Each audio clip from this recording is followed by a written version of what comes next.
Hello, you wonderful people, and welcome to another episode of Crime Centric. This being a show, it's about crime dramas that I watch. For today's episode, I'm going to talk about the latest episode of Dexter New Blood. A lot of really interesting things went down in this episode, so let's break it down. Well, first and foremost, we're picking up with Angela and Dexter. Obviously, Angela's calling in Dexter to do his thing, and so he ends up, realizing she was shot by a rifle. Obviously, there's no blood at the crime scene, so she was brought here. But looking at her legs, like he lifts up like her shoe and he sees like a dent, like kind of like, oh, her foot was moving. It's not like it was in a single place, it was moved. So it's like, right, she was buried under those rocks, but she was still alive trying to unbury herself. So, which makes that even more heartbreaking. It's not like it was like a one and done, already dead. At least his other victims are. Maybe the point is like, well, I don't know, because it is interesting because he has evolved his process, because he has been repeating this process over and over again. Like, the way he killed Iris is how he's killed his other victims, but he ends up draining their blood afterwards. Now, whether that's supposed to be like, oh, I'm trying to keep them in this pristine, beautiful form, that's why, like, his previous victim, like, when he shot her in the eye, it, like, completely messed him up, and he was just, like, it screwed with him a little bit.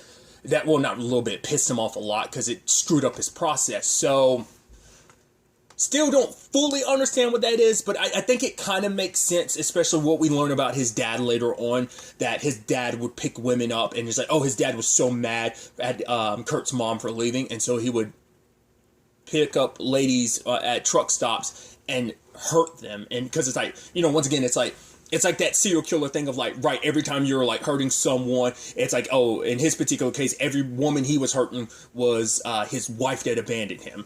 And it seems like on some level, Kurt thinks he's saving these women. That's what he tried to do with Iris. He was like, no, you need to go back home. Don't you see I'm trying to freaking save you? And he got so pissed because he's got his dad's temper that it's just like, because I guess it's like, once again, he doesn't like people running away. Well, that's also like, well, he's repeating the process because it started with Iris, but I think there's a deeper psychological angle to it because, well, his mom ran away and left him, so there's definitely something there to that. So I think it all kind of accumulated, like it all came together in that one moment with Iris, and just what he does with the bodies afterwards. Like I said, I assumed he dumped them all in that pit in the cave that Dexter found, but we never circled back to that, so maybe that's not the case. It's like, what is he doing with the bodies then? Like, after he's like draining them of their blood, like, does he have them like frozen somewhere, like forever, like stuck in this pristine state? I don't know what to ultimately make of that. Like, we still don't know about that, because they're unclear how many victims he has, because they did find some DNA in Iris's mouth and one of her teeth. Like, luckily her body was preserved because of the code, and so obviously it's hard on Angela hearing all of this, knowing that, like I said, it wasn't even a quick death for Iris, that she was struggling, she was alone, she was scared. But obviously it's like Dexter brings up that, yeah, my sister would like kind of bounce ideas off of me if she's trying to figure things out, and so try to see if the thing has legs. And so Angela throws out Kurt as a suspect, and now it starts filling in some gaps with what Dexter was already thinking about Kurt. Now this kind of solidifies it more about, okay, so like this is an early victim of his. And so Dexter's initial thought is, right, he's going to let the police handle this. It's like he's letting Harrison know, like, oh no, you know how I feel about you working, but yeah, I'm sure he's not putting up too much of a fight, because he knows if he pushes too much, he's going to scare Harrison away, because Harrison and Kurt are already getting really close, and if all of a sudden Kurt dies without Harrison ever finding out what he really is, then it's just, he's going to feel like another person in his life disappeared. His mom already died, his stepmom died, his dad abandoned him. It's like, there's already enough loss in his life. Well, also his aunt, he doesn't really probably remember her that well, but still, she's dead. So like, there's a lot of death and abandonment in that, I mean, in the grand scheme of things, it's seen as somewhat abandonment, because it's like, right, it's still, but it's like, a lot was taken from him. Let's kind of just leave it at that, right? So Dexter wants to be careful, because it's like, right, if he can get Angela and the cops to handle this, then he won't have to worry about killing Kurt, because it's like, right, this way he'll, and once it's exposed what Kurt is, it'll at least, like, make Harrison kind of go like, all right, I see him for what he is. Truth be told, it could backfire. Harrison was like, I got so close to him. What does that say to me that I got close to such a psychopath? I think it could still be internalized like that. But Deb inside of his head is just kind of like, oh, because Dexter's like, oh, he's got so close to a killer. It's like, yeah, but you're one too. And Dexter's just like, that's a fair argument. So it's like, right, just leave it to the cops to handle it. And Deb's like, okay, yeah, sure. That's the right thing to do. And then turns to him and is like, yeah, what could possibly go wrong? And then her bullet wound opens up. I'm like, oh, dude, this symbolism. But it's like, yeah, because the last time he tried to I won't do this. I'll let the cops handle it. It's like he lost Deb because of it, you know? Trying to do the right thing, trying to handle things lawfully. It's like, no, sometimes it is better in the long run for you to have to, you know? So it's like, it's still there in his mind. But Dexter's keeping an eye on, Harrison, trying to make sure he's okay, even showing up at work. He's like, what are you doing? He's like, no, it's my son's first day at work, so of course I'm going to be. But obviously, I didn't think much of it at the time, because I thought they wouldn't think much of it, but Kurt, like, sitting there with Dexter, you know, it's like, oh, he's like, you know, I thought we were going to be great friends, and Dexter's like, we do actually have a lot in common, so, you know, it is kind of weird. I mean, he's never been he's befriended other psychopaths, like Jamie Murray's character. I guess you can make to some extent. Hannah being the Black Widow that she was, like, you know, he befriends some, like, I mean, there was a connection between him and his brother for a while before he ended up, well, killing his brother, but still, like, he's had his moments, but he's never really connected with another person like himself, because, because not even him and Trinity, it was all about, like, no, I'm trying to take you down. So I guess, once again, the closest would be, like, once again, what's his name? Zach? I keep forgetting. The kid he was getting close to in the final season, that he was trying to teach him the code and everything. I was actually kind of worried initially, circling back, when Angela came to arrest Kurt, because I thought, like, oh, she's jumping the gun, but it's like, no, it turns out the DNA came back, because I'd actually completely forgotten about it. He's like, because later on when they're talking, he's like, my DNA's not in the system. It's like, you don't you have to legally ask me to get my DNA? It's like, oh no, you actually gave it to us willingly when your son, who's missing, or rather, your found son was still missing. You gave us your DNA so we could potentially find him. So it's like, yeah, Kurt didn't think that far ahead, because he didn't probably ever think they'd ever find Iris. You know, he shut down. He never thought anyone would find him. He didn't, even if they did, he never knew that they would be able to tie it back, because he didn't expect there to be any DNA. Because Angela did ask about the scar on his hands. That's from when Iris bit him all those years ago.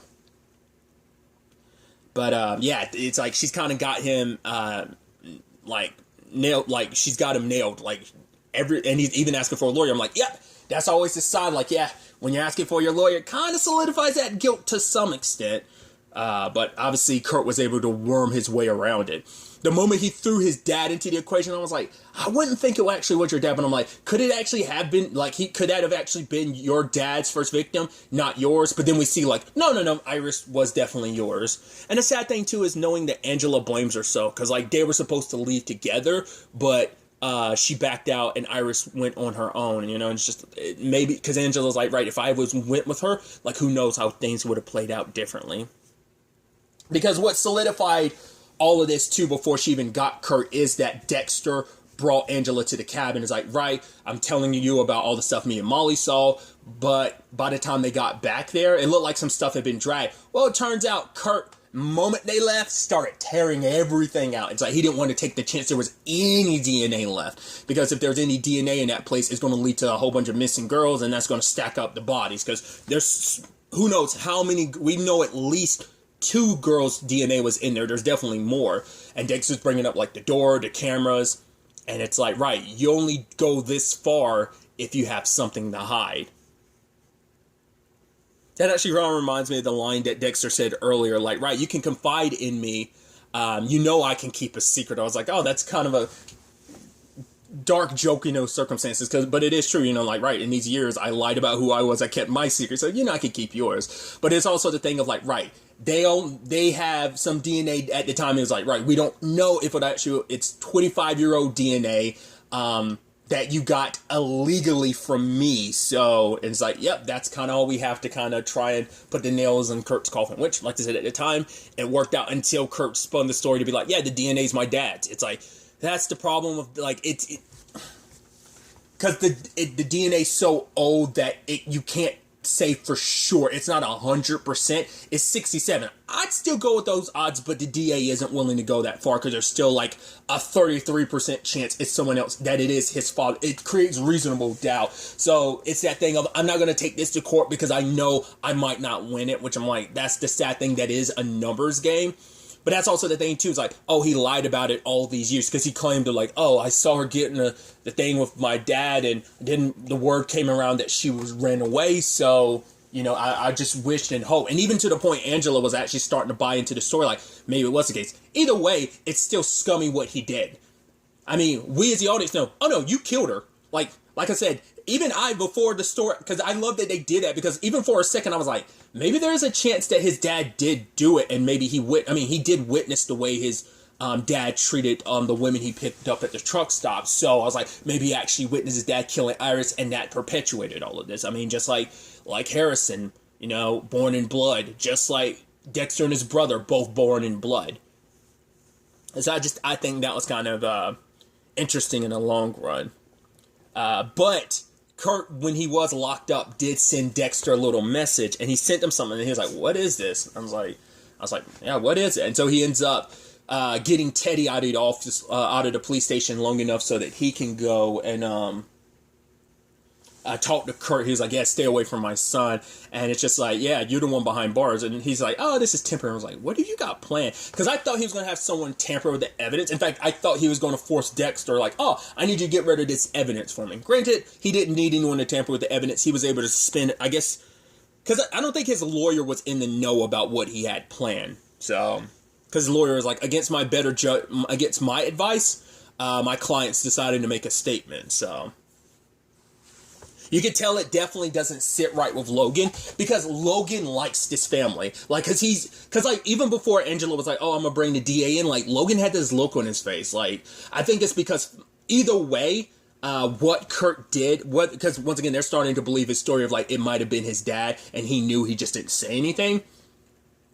You could have come forward all these years, you could have come forward, given her family some peace of mind, the entire community some peace of mind, but you didn't. So, but Logan's like, you know, once again, we've seen a little peek of it, that Logan definitely does have a darker side. And I think he was just holding, like, because it's like, right, because Kurt and Matt were important people to him. It's like, right, he talked about previously, like, they were, like, there for him for so much of his life. And now it's like these people you cared, like, especially with the inconsistencies about the Matt situation. Because Angela still never pushed pushed on that.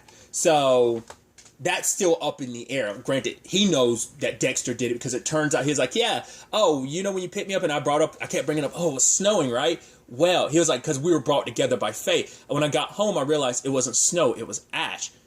Fire can't destroy everything. And that thing, it turns out, the moment he was like, it can't destroy titanium, I was like, what? It's a fucking screw. I was like, yeah, Matt from the boat crash, right? I was like, yeah, I know, because I have a screw in my leg too. I was like, which is actually kind of interesting to think about. So, like, if I got cremated, that would never, I don't know, I think it's a titanium leg screw. Maybe it's not. I would assume I have a titanium screw. Regardless, I was like, right, interesting. It's like, yep. So he went there. It's like, man, he's pretty crafty. And it's like, and I even love Dexter says online of, right, Kurt wants to make you think he's that you're a step ahead, when in actuality you're not. It's like, right, so he's got the one screw, and then it turns out they come in a pair, so Dexter breaks into his office trying to find the other one, but he can't. So that complicates things, because it's like, right, Kurt knows I killed his son, and he's like, right, he sent the message through someone who gave it to Harrison to give to Dexter. So it's like, right, if I was him, like, and he knows I killed his son, I'd want revenge by killing. But the thing is, Harrison is the son he always wanted. So I don't know. That'd be interesting if this is the route it went down, just because, well, we got our scene with, because I knew he was going to be in one episode, but I thought, like, oh, when we got that picture of him kind of like Dokes, I was like, oh, maybe that's all that was. It's like, no, there's actually a small scene with John Lithgow, and I was like, oh man, that's crazy. Him being like, okay, they're there, daddy will be home soon. because Harrison had these nightmares for years, but it wasn't until he listened to Molly's podcast when it all came flooding back to him. Because Dexter didn't remember anything until he walked into a crime scene and blood was everywhere and he slipped, and then it just triggered his memories about, like, very similarly enough, and I think that's the parallel they were trying to create, and just like Harrison's situation, just a little bit differently. Not a little different is what I was trying to say. But because the reason why I'm bringing that up, because I think it'd be interesting if he did decide to kill Harrison, but I think he'd want to take Harrison as his own. Like, oh, something happened to your dad? Don't worry, kid, I'll take you in. You're the son I've always wanted, because he can see the darkness in Harrison. The darkness in Matt led to Matt being a screw up. It's like, right, but you've witnessed something. You're something else. So, and you're like me. So he already feels that connection a little bit with Jim, and now he knows why. But I think he sees it in Harrison as well. So whether he tries something like that, or whether it is just the ultimate revenge of like, oh, I'll kill your son, which I think would parallel, interestingly enough, with just like before he could end up killing Trinity had already killed Rita. So we shall see. Like, that's just, which, speaking of the Harrison thing, him and Audrey were pretty close, but things got complicated because at a wrestling match, it's like, right, that dude tapped out and you broke his arm. Her and Harrison have already had those conversations about that darkness in him, and in that moment, it's just like, right, he kind of scared the crap out of her, and he was like, no, you're right, I'm busy, I'll talk to you later. And that's the sad thing, like, Harrison, like, he runs away before people have a chance to really explain things, because he just feels like, right, once you see the darker side of me, everyone's going to abandon me. Because he sees that with Audrey. He didn't even give her a chance to say anything else. He's like, right, I know I scared you. Like, you see me as some monster, some freak. And then when he's talking to Dexter, when Dexter ends up stopping him, he's like, yeah, you were right about me. And because like he had pulled out the blade and he was attacking those guys who were about to try and jump him for their friend who got his arm broken last episode. But Dexter luckily showed up in time before anything got too serious. But he was like, right, I remember everything. He's like, is that why you stayed away from me? And Dexter's trying to say, like, no, it's not. But now Dexter's in a situation where, like, I have to tell him everything, because if I don't, he's going to think I left because of him. It's like, no, I left because of me. Like, because of what's in me. So I'm going to have to tell him the truth, and I think he will. The question then becomes, like, how will Harrison react to me? Like, it's one thing to be, like, knowing, like, oh, Q, you're a little messed up. Know that your dad is super fucked up. It's going to be another, like, whole other lane of being like, okay, so, the serial killer, the Bay Harbor Butcher? Yeah, that was me. Like, how do you have that conversation? And, like, how far down that, like, do you take it one step at a time? Do you tell him everything all at once? You're like, right, the reason why I stayed away from you is because that darkness in you, it came from me. I kill people, but I have my code. Harry taught me, it's like, how far down the rabbit hole do you go with that information? So there's that angle to it. Sadly, though, we see Dexter get grabbed at the end by, I'm assuming that's the guy that Kurt paid $5,000 to. That must be the guy who must dispose of the bodies. Because it is interesting. They made a point to show, like, he gave Harrison the thing, but he also was like, oh, can you help me out, the truck driver? I think that might be the guy that disposes of bodies for Kurt. I think, like, those drums or whatever might be what that is. Like, the bodies might be being preserved in those drums or something. I don't know. Maybe because I didn't pay attention to what it was they were actually carrying. It might have just been like alcohol things, but like that guy's on the payroll. You have like a $5,000 check for him, so it's either the whole thing of like, right, taking Dexter out, but you hadn't paid him yet, so you just had the check written out. But it must be like for services rendered. Like it must be like, yeah, this guy must dispose of the bodies for you. It's like, right, you do this. Whether he knows it is a whole other question. But that's not the only complication this episode. It's because Molly brings up, the fact is, it's like, Kurt, I got a weird vibe. Because Angela had actually, like, shooed her away because it was like, right, you went to Kurt's cabin without telling me. I told you not to interview him. It's like you could have blown up her entire case. She could have gotten super murdered, but luckily she didn't. But that brings a complication because now Molly brings up that, like, she was there for Angela. Like, right, you have someone to talk to that, despite everything, like, some things just won't have satisfying endings, but at the very least, you did your job, you did your due diligence. That's all you can do. Like, you found Iris, you found out, whether it's what you wanted, what you thought it was going to be, at least you did that. You did the work. And it's like, right, It was weird what Kurt did, but also it's weirder that Jim is like, well, Jim overheard you. It's like, how could he? Like, Jim was sitting here. Can you? And then, like, he's charging his phone. It's like, wait, he recorded you? Why would he do that? I don't know. But the thing is, I'd be looking into Jim, but, you know, you're his boyfriend. You're chief of, like, what would he be keeping from you? And it's like, right, she knows a whole lot about Dexter Morgan. Well, what she knows about Dexter Morgan, that public knows about Dexter Morgan, that the few people who knew the truth about Dexter Morgan, literally everyone who knew the truth about Dexter Morgan is dead. Whether it be Harry, whether it be his brother, whether it be Dokes, whether it be LaGuerta, whether it be... Well, she's still out there in this universe, I'm assuming, but the only person I think that's still alive that knows the truth about Dexter would be Julia Stiles' character from season 5. She's the only one who, like, knows what Dexter is and what he does, because he ended up helping her get revenge, but because of that, I don't think she'd ever tell anybody the truth. Like, they went their separate ways at the end of the season, just because, like, she isn't about this. Now that she finally got her revenge, she wasn't all about it anymore. Kind of like Hannah wasn't about it, really, but she accepted that side of Dexter because she did some stuff she wasn't necessarily proud of, but still. So, but now Angela's going to be digging just a little bit deeper into Dexter Morgan. But you also have the complication of, oh, your boy Kurt is super, like, choosing Molly to be his next victim. Because I guess it's like, right, he's, like, probably thinking, like, you're the one that kind of sent this all in my direction. Like, now Molly, you know, the person getting the stories might just become part of this. Well, she's already kind of part of the story. Hopefully she doesn't become the next victim, but Dexter ends up getting grabbed. I'm assuming Molly's going to get grabbed. If it was going to be anyone, I would have assumed it was going to be Audrey.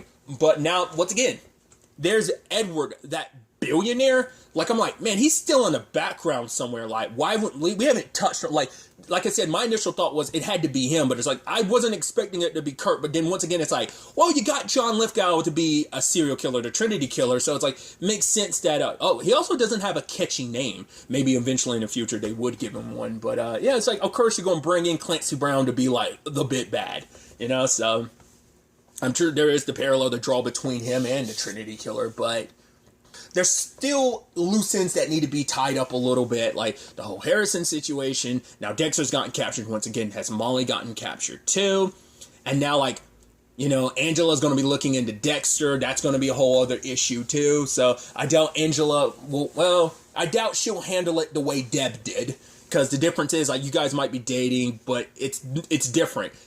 Deb was your sister, so that complicated things. Plus, like, on top of that, she was like, not only did she love you as a sister, like, she also was, like, she had weird feelings at one point in time. She was like, right, I'm in love with you. So, you know, so, like, she was less likely to turn you in, even though she had her guilt about the whole LaGuerta thing. I mean, that's kind of more on her behalf, but, you know, Evelyn ended up helping her, like, sort out those feelings and stuff. So I was under the impression that there was only going to be 8 episodes, but in fact, I think there are 10 looking at IMDb, so still 3 episodes left, and there's still a lot of different ways this situation can twist, turn, and evolve. I'm excited to see what happens next.